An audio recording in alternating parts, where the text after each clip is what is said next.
11 વિષય રસાયણ વિજ્ઞાન પ્રકરણ નંબર 4 આજના વિડિયો લેક્ચરની અંદર આપનું હાર્દિક સ્વાગત છે। આગળના વિડિયો લેક્ચરની અંદર આપણે સંકરણ વિશે અભ્યાસ કરેલો હતો।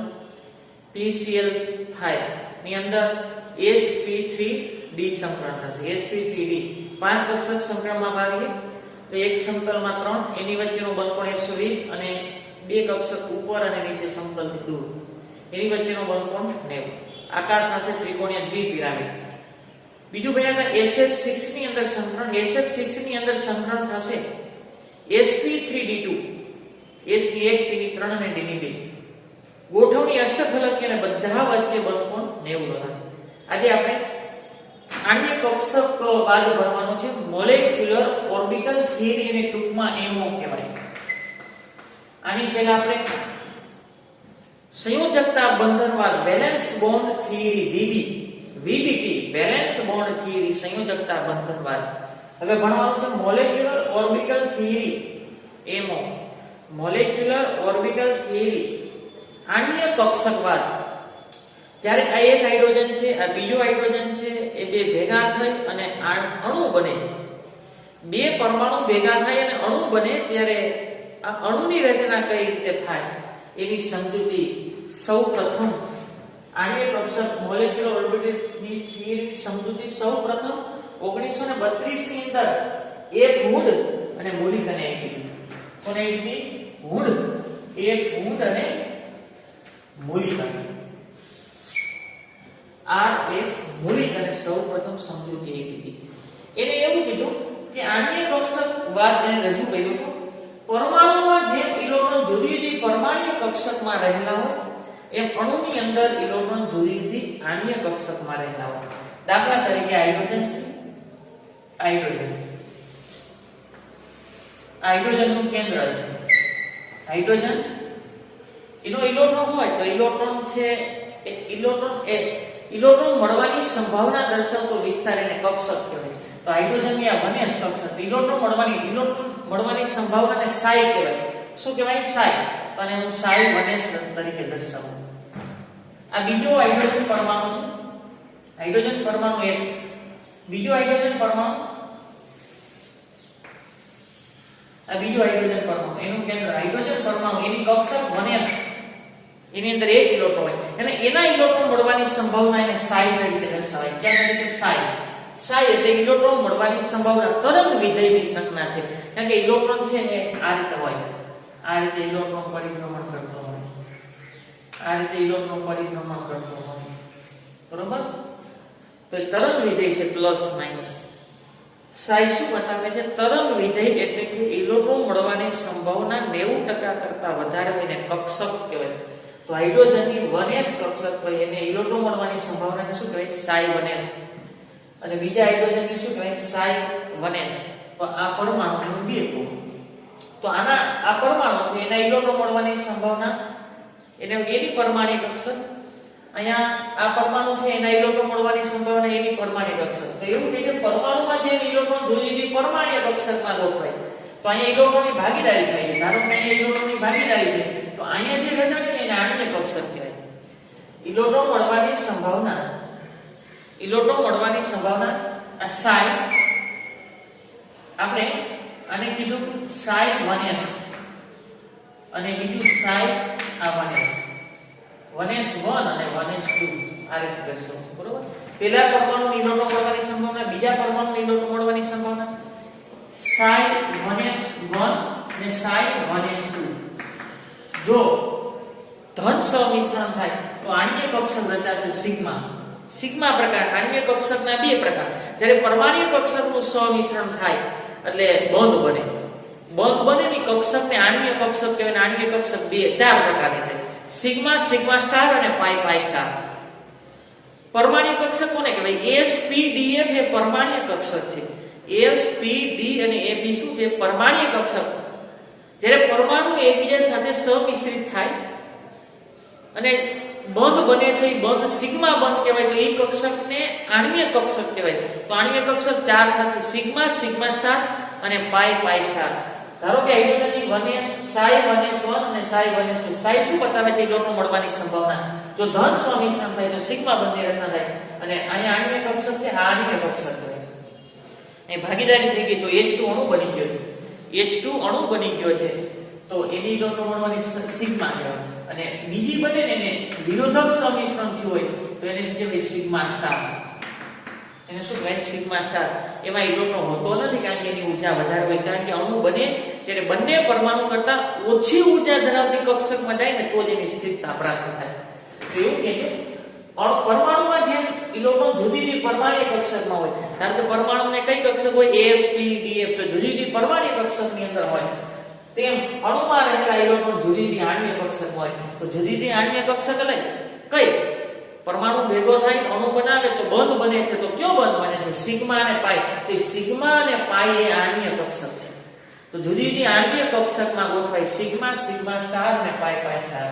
આણ્વીય કક્ષકમાં ગોઠવાય કઈ આવશે આણ્વીય કક્ષક સિગ્મા સિગ્મા સ્ટાર અને પાઈ પાઈ સ્ટાર આણ્વીય કક્ષકમાં ગોઠવાય પરમાણ્વીય કક્ષક કઈ થાય sp_df આગળ લગભગ સરખાવી શકાય તેટલી ઊર્જા હવે જો આની 1s કક્ષક છે આની 1s કક્ષક છે તો બંનેની ઊર્જા કેવી હોય સરખી અને યોગ્ય સમમિતિ ધરાવતી પરમાણ્વીય કક્ષકો જ સંમિશ્રણ થાય યોગ્ય સમમિતિ દાખલા તરીકે આની s છે તો આની s બંનેની સમમિતિ સરખી છે એકની 2pz હોય બીજાની 2pz હોય તો બંનેની સમમિતિ સરખી છે એકની x હોય બીજાની x હોય તો સમમિતિ સરખી છે એકની y અને બીજાની y હોય તો સમમિતિ સરખી છે પણ એકની દાખલા તરીકે s કક્ષક હોય અને એકની z y કક્ષક હોય તો સમમિતિ સમાન નથી તો ત્યારે સમિશ્રણ નહીં થાય એકની x અને એકની z સમિશ્રણ નહીં થાય સમમિતિ સમાન હોવી જોઈએ બે s હોવી જોઈએ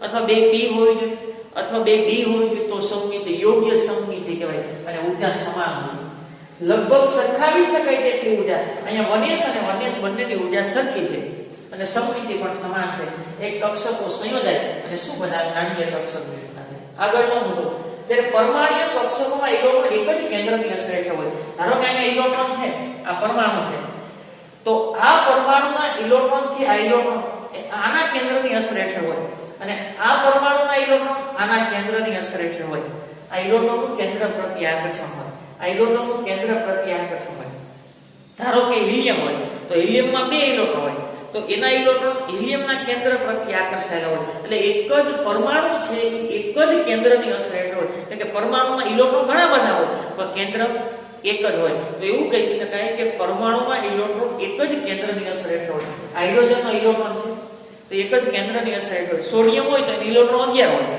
કેન્દ્ર 1 તો સોડિયમના બધા જ ઇલેક્ટ્રોન એક સોડિયમના કેન્દ્રની અસર હેઠળ હોય અમુક કેન્દ્રથી નજીક હોય અમુક કેન્દ્રથી કેવા હોય દૂર પણ અણુની અંદર ઇલેક્ટ્રોન છે એક કરતા બે કે તેથી વધારે કેન્દ્રની અસર હેઠળ હોય ધારો કે અણુ રચના થઈ ગઈ H2 અણુની રચના થઈ તો આ ઇલેક્ટ્રોન આના કેન્દ્રની અસર હેઠળ છે કે આના કેન્દ્રની અસર હેઠળ બેયના કેન્દ્રની અસર હેઠળ છે આ ઇલેક્ટ્રોન બંને કેન્દ્ર વચ્ચે સરખું અંતર રાખવા પ્રયત્ન કરે અને બંને કેન્દ્ર વચ્ચેના અંતરને આપણે શું કીધું તું બંધ લંબાઈ ધારો કે ત્રણ પરમાણુ સંયોજાય તો આ એક પરમાણુ છે આ બીજો પરમાણુ છે આ ત્રીજો પરમાણુ છે તો આ ત્રણ ઇલેક્ટ્રોન થયા તો એક પરમાણુનું કેન્દ્ર બીજા પરમાણુનું કેન્દ્ર ત્રીજા તો આ ઇલેક્ટ્રોન કેટલા પરમાણુના કેન્દ્રની અસર હેઠળ થયા ત્રણ પરમાણુના કેન્દ્રની અસર હેઠળ થયા તો આણ્વીય પરમાણુમાં ઇલેક્ટ્રોન એક જ કેન્દ્રની અસર હેઠળ હોય અને આ અણુ બન્યો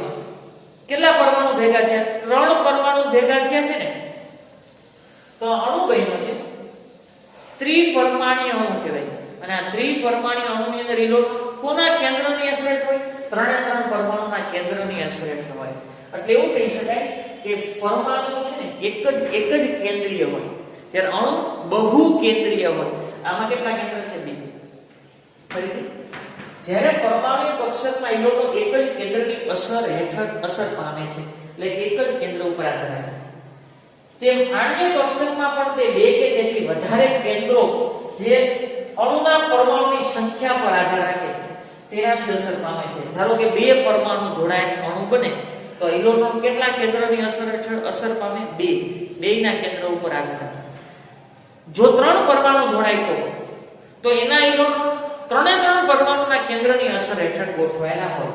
આગળ રચાયેલી આણ્વીય કક્ષક, આ બે પરમાણુ ભેગા થાય એટલે આણ્વીય કક્ષકની રચના થાય. અને શું કહેવાય? આણ્વીય કક્ષકો. અને શું કહેવાય? આણ્વીય કક્ષક. આ એક પરમાણુ છે, આમાં ઇલેક્ટ્રોન છે. ઇલેક્ટ્રોન છે તરંગ સ્વરૂપે હોય. ઇલેક્ટ્રોન તરંગ સ્વરૂપે હોય. કક્ષક કોને કહેવાય? ઇલેક્ટ્રોન મળવાની સંભાવના. અહીંયા એ પરમાણુ છે તો એના ઇલેક્ટ્રોન મળવાની સંભાવના psi a કહો. તો psi a અથવા psi 1s કહો. 1s કક્ષક હોય તો આ શું કયો પરમાણુ છે? b. તો એના ઇલેક્ટ્રોન મળવાની સંભાવનાને psi b કહો. psi એટલે શું છે? ઇલેક્ટ્રોન મળવાની સંભાવના. અને ઇલેક્ટ્રોન મળવાની સંભાવના એટલે શું કહે? કક્ષકો. હાઇડ્રોજનની 1s કક્ષક છે, ત્યાં ઇલેક્ટ્રોન મળવાની સંભાવના એટલે શું કહે? psi 1s. હાઇડ્રોજન ઇલેક્ટ્રોન મળવાની સંભાવના 1s ને psi 1s કહેવાય. એ પરમાણુ તો અહીંયા 1s લખી શકાય. આના ઇલેક્ટ્રોન અને એક ઇલેક્ટ્રોન આ રીતે લખશો તો આ એ પરમાણુ છે, આનો ઇલેક્ટ્રોન એના કેન્દ્રની અસર હેઠળ હોય. આ બીજો પરમાણુ છે, એનો ઇલેક્ટ્રોન એના પરમાણ્વીય કક્ષક, આ પરમાણ્વીય કક્ષક છે, ઇલેક્ટ્રોન મળવાની સંભાવના એના કેન્દ્રની અસર હેઠળ હોય. એવું કે છે રચાયેલી આણ્વીય કક્ષકની સંખ્યા, આણ્વીય કક્ષકની સંખ્યા એ પરમાણ્વીય કક્ષક જેટલી હોય. ધારો કે તમારે AB અણુ બનાવો છે, AB અણુ બનાવો છે તો A અને B પરમાણુને ભેગા કરવાના. A અને B પરમાણુને શું કરવા છે? ભેગા કરવાના. એના પરમાણુની કક્ષકને શું કહેવાય? એની પરમાણ્વીય કક્ષક psi a. B ના પરમાણુની કક્ષકને શું કહેવાય? B ના પરમાણ્વીય કક્ષક. હવે A અને B જોડાય એટલે અણુ બને તો એની કક્ષકને શું કહેવાય? આણ્વીય કક્ષક. પરમાણુ હોય તો પરમાણ્વીય કક્ષક, પરમાણુ હોય તો પરમાણ્વીય કક્ષક, અણુ હોય AB ભેગા થાય તો અણુ બને તો એની કક્ષકને શું કહેવાય? આણ્વીય કક્ષક. પરમાણ્વીય કક્ષક કેટલી છે? જો બે પરમાણ્વીય કક્ષક હોય ને તો આણ્વીય કક્ષક 2 જ પ્રાપ્ત થાય. આ પરમાણ્વીય કક્ષક 2 છે તો આણ્વીય કક્ષક પણ કેટલી બને? 2. એમાંથી અડધી સંખ્યાની બંધ કારક આણ્વીય કક્ષક અને આ રે ને બંધ કારક આમાંથી એક ઇલેક્ટ્રોન અહીંયા આવશે. એ પછીની વાત છે. આ કક્ષકને કહેવાય આ ક્યારે પ્રાપ્ત થાય? psi a plus psi b. આ બે ભેગા થાય ધન સમિશ્રણ થાય ને તો સિગ્મા બંધ બને. અને સિગ્મા બંધ બને તો આ કક્ષકને કહેવાય ABM. Sorry BMO. BMO શું કહેવાય? BMO. BMO એટલે બોન્ડિંગ મોલેક્યુલર ઓર્બિટલ બંધ કારક આણ્વીય કક્ષક. અને શું કહેવાય? બંધ કારક આણ્વીય કક્ષક. બંધ કારક આણ્વીય કક્ષક એટલે સિગ્મા. આ બંને પરમાણુ જો આ ઉપર જતા ઊર્જા વધતી જાય છે. આ બંને પરમાણુ સીધી લાઈનમાં લખ્યા છે. બંને પરમાણુ સીધી લાઈનમાં લખ્યા છે એનો અર્થ એવો કે બંને પરમાણુની ઊર્જા સરખી છે. બે પરમાણુ બે પરમાણુ કક્ષકનું સમિશ્રણ થયું તો આણ્વીય કક્ષક કેટલી બની? 2. બે પરમાણુ કક્ષકનું સમિશ્રણ થયું તો આણ્વીય કક્ષક કેટલી બની? 2. ઉપર ઊર્જા વધતી જાય છે તો આ પરમાણ્વીય કક્ષક કરતા આ ઓછી ઊર્જાવાળી કક્ષક મળે ને. ઓછી ઊર્જાવાળી ક્યારે મળે? ધન સમિશ્રણ થાય તો. આ બંને પરમાણ્વીય કક્ષક કરતા નીચી લખી છે તેનો અર્થ એવો કે ઊર્જા ઓછી છે. ઓછી ઊર્જાવાળી મળે અને ઊર્જા ઓછી. ઊર્જા ઓછી. ઓછી ઊર્જાવાળી આણ્વીય કક્ષક મળે એને શું કહેવાય? બંધ કારક આણ્વીય કક્ષક સિગ્મા અથવા BMO. ક્યારે મળે? ધન સમિશ્રણ થાય. આ બંને પરમાણ્વીય કક્ષક કરતા ઓછી ઊર્જાવાળી આણ્વીય કક્ષક મળે એને શું કહેવાય? બંધ કારક આણ્વીય કક્ષક. કારણ કે અણુ બને ત્યારે ઓછામાં ઓછી સ્થિતિ ઊર્જા પ્રાપ્ત કરવા પ્રયત્ન કરે. કોઈ પણ અણુ વધારે સ્થાયી ક્યારે હોય? પોતાની ઊર્જા ઓછી હોય તો બંને પરમાણ્વીય કક્ષક કરતા હવે બે કક્ષક છે, એકની ઊર્જા ઓછી છે ને એકની ઊર્જા વધારે, તો અણુ સ્થિરતા પ્રાપ્ત કરવા માટે એના ઇલેક્ટ્રોનને ક્યાં મોકલશે? વધુ ઊર્જાવાળી કક્ષકમાં મોકલશે કે ઓછી ઊર્જાવાળી? તો ઓછી ઊર્જાવાળી કક્ષકમાં મોકલીને તો એની સ્થિરતા વધારે થાય. અને જો બંને પરમાણ્વીય કક્ષક કરતા વધારે ઊર્જા, આની ઊર્જા વધારે છે, એવું ક્યારે થાય? psi a minus psi b.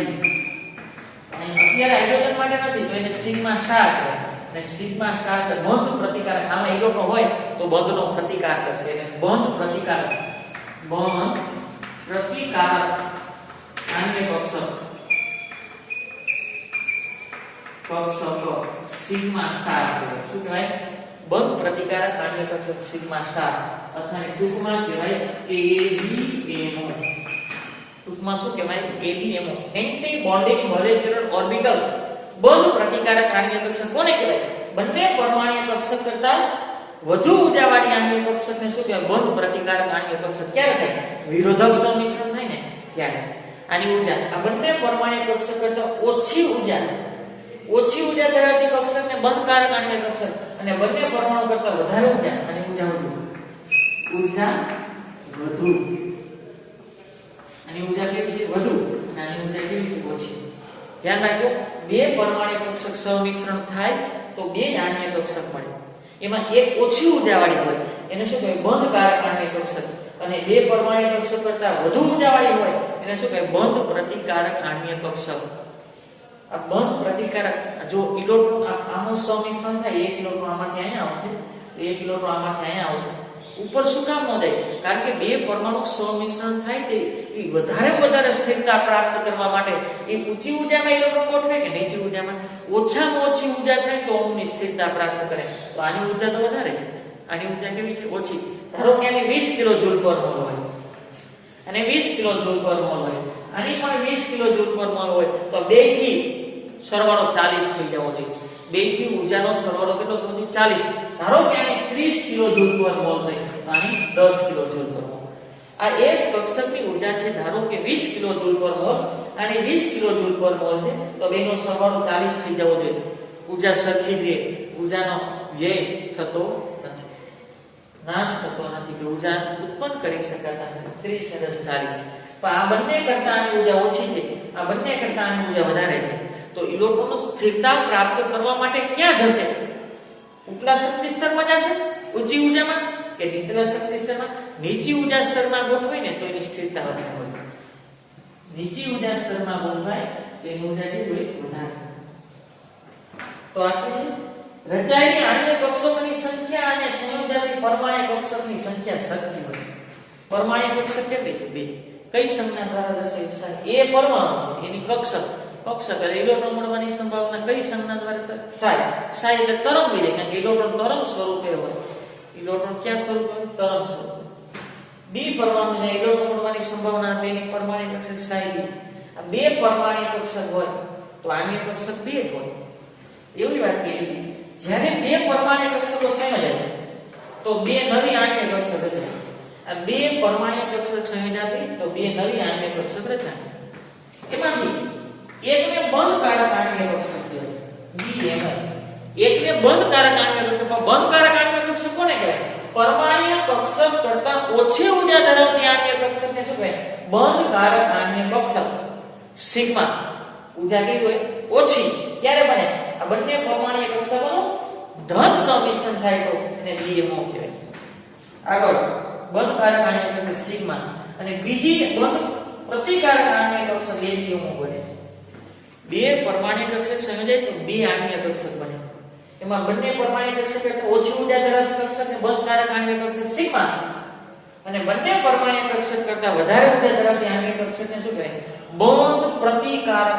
એમાં ઇલેક્ટ્રોન હોવા છતાંય બંધનો પ્રતિકાર કરશે, કારણ કે ઊર્જા વધારે છે અને ઊર્જા જ્યારે વધારે હોય ને તો કોઈ દિવસ અણુ બને નહીં. અણુ સ્થિરતા પ્રાપ્ત કરવા માટે ઓછામાં ઓછી ઊર્જા પ્રાપ્ત કરવા પ્રયત્ન કરે તો ઇલેક્ટ્રોન બહાર ન જાય.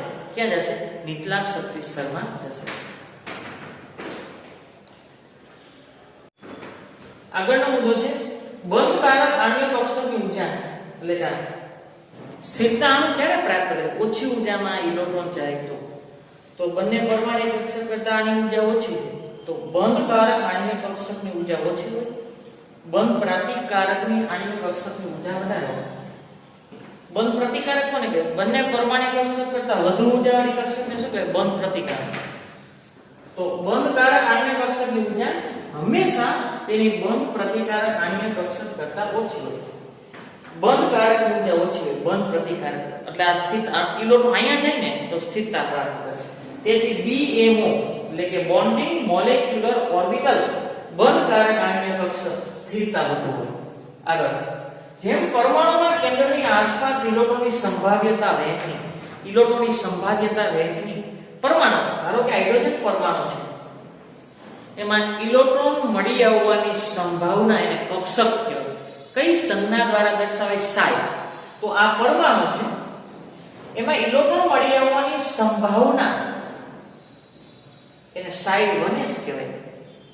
આ પરમાણુ છે એમાં ઇલેક્ટ્રોન મળી આવવાની સંભાવના સાઈ 1s. જેમ પરમાણુના કેન્દ્રની આસપાસ ઇલેક્ટ્રોનની સંભાવ્યતા એને એની પરમાણ્ય કક્ષક કહેવાય અને દર્શાવાય કે સાઈ દ્વારા. તેમ આણ્ય કક્ષક પાસે તો અણુ બની ગયો. આ પરમાણુનું કેન્દ્ર, આ પરમાણુનું કેન્દ્ર, ઇલેક્ટ્રોન, તો આખો અણુ બની ગયો. તો અણુની આસપાસ ઇલેક્ટ્રોન મળવાની સંભાવના દર્શાવતો વિસ્તાર એને સાઈ એમો કહેવાય. શું કહેવાય? આણ્ય કક્ષક સાઈ એમો. સાઈ એમો એટલે સાઈ શું બતાવે છે? ઇલેક્ટ્રોન મળવાની સંભાવના. એમો એટલે મોલેક્યુલર ઓર્બિટલ આણ્ય કક્ષક. સાઈ એમો અને બીજું સાઈ સ્ટાર એમો આ કક્ષક દ્વારા દર્શાવે. ધારો કે અહીંયા 2s હોય છે, હિલિયમ હોય તો 2s, સાઈ 2s. હિલિયમ હોય, હિલિયમ,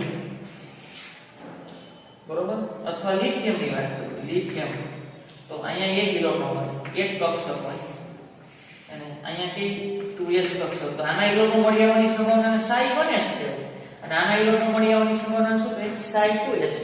તો બે લિથિયમ ભેગા થાય તો પછી એને આ રીતે દર્શાવાય સાઈ એમઓ. Psi MO.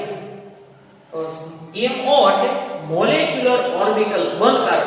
બંધકારક હોય તો સાઈ સિગ્મા અથવા પાઈ દ્વારા દર્શાવાય. અને જો બંધ પ્રતિકારક હોય તો સાઈ સ્ટાર એમઓ અથવા તો સાઈ સિગ્મા સ્ટાર અને સાઈ પાઈ સ્ટાર દ્વારા દર્શાવી શકાય.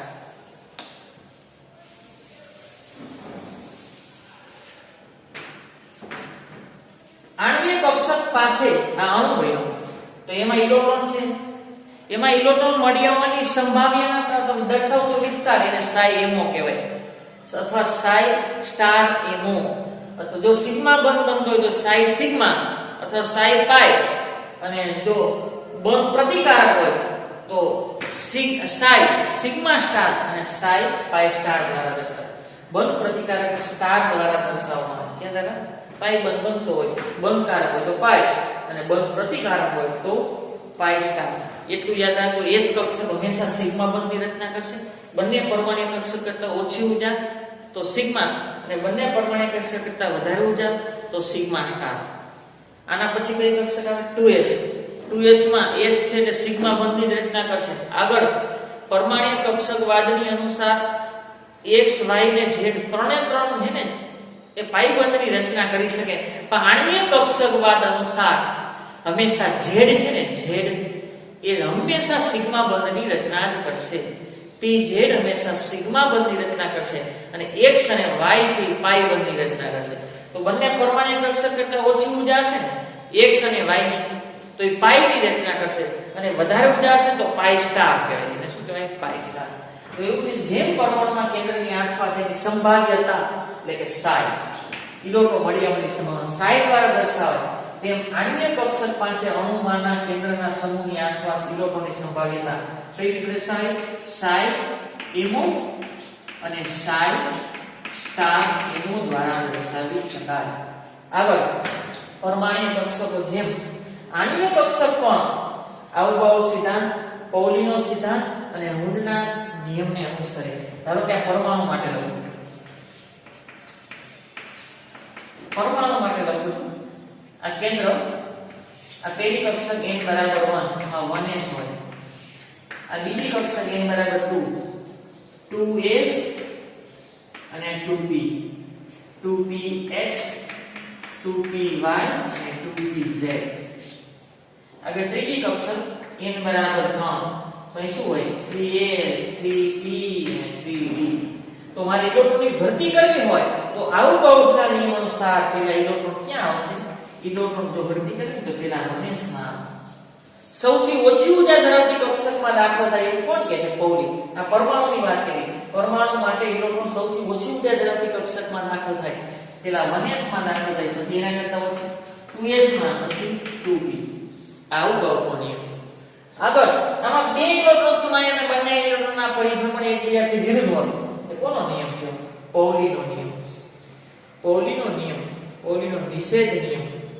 ઊંડનો નિયમ તો કોના માટે હોય? સમાન ઊર્જા ધરાવતી.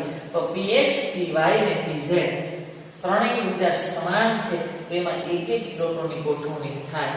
આ ડી કક્ષક છે તો પાંચે પાંચ કક્ષકની ઊર્જા સમાન છે, તો પહેલા એના એક એક ઇલેક્ટ્રોનની ગોઠવણી થાય, પછી જ યુગ્મીકરણ થાય છે. કોનો નિયમ છે? ઊંડનો.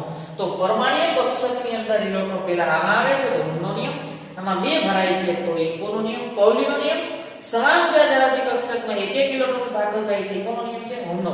તો પરમાણુમાં જેવી રીતે જુદી જુદી પરમાણ્વીય કક્ષકમાં ઇલેક્ટ્રોનની ગોઠવણી થાય છે, ત્યારે આઉટબાઉન્ડનો નિયમ, પૌલીનો નિયમ અને ઊંડનો નિયમ પાલન થાય છે, તેવી જ રીતે આણ્વીય કક્ષકોની અંદર પણ એ જ નિયમ આધારિત ઇલેક્ટ્રોનની ગોઠવણી થાય છે. તો આ બંનેમાંથી કોની ઊર્જા વધારે છે, કોની ઊર્જા વધારે? ઓછી.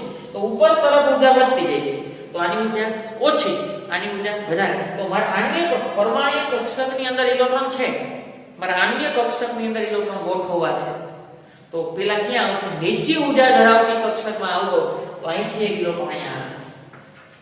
હવે છે અહીંથી એક ઇલેક્ટ્રોન અહીંયા આવે. ઇલેક્ટ્રોન ઉપર શું કામ ન ગયા? આઉટબાઉન્ડના નિયમ અનુસાર પેલા ઓછી ઊર્જા ધરાવતી કક્ષકમાં દાખલ થાય. ઊર્જા ઓછી આની છે, આની ઊર્જા કેવી છે? વધારે. અને અહીંયા બંને ઇલેક્ટ્રોનના પરિભ્રમણ એકબીજાથી કેવા છે? વિરુદ્ધ. તો અહીંયા પણ કોના નિયમનું પાલન થયું? પૌલીના નિયમનું પાલન થયું. ફરીથી ઇલેક્ટ્રોન આ પરમાણ્વીય કક્ષકમાં છે, ઉપર તરફ ઊર્જા વધતી જાય છે, એટલે આની ઊર્જા ઓછી છે, આની ઊર્જા વધારે.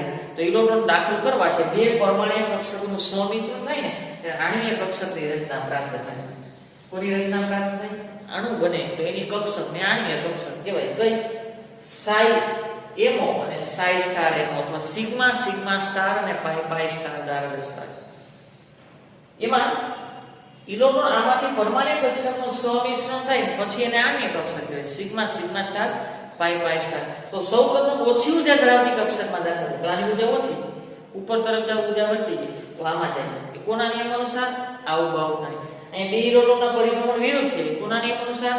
પૌલીના નિયમ અનુસાર. અને આગળ pz આવશે ને, px આવશે, py આવશે, ત્યારે ઊંડા નિયમનું પાલન થશે. અત્યારે આમાં ઊંડા નિયમનું પાલન થતું નથી, આગળ જોશે. અસ્તુ.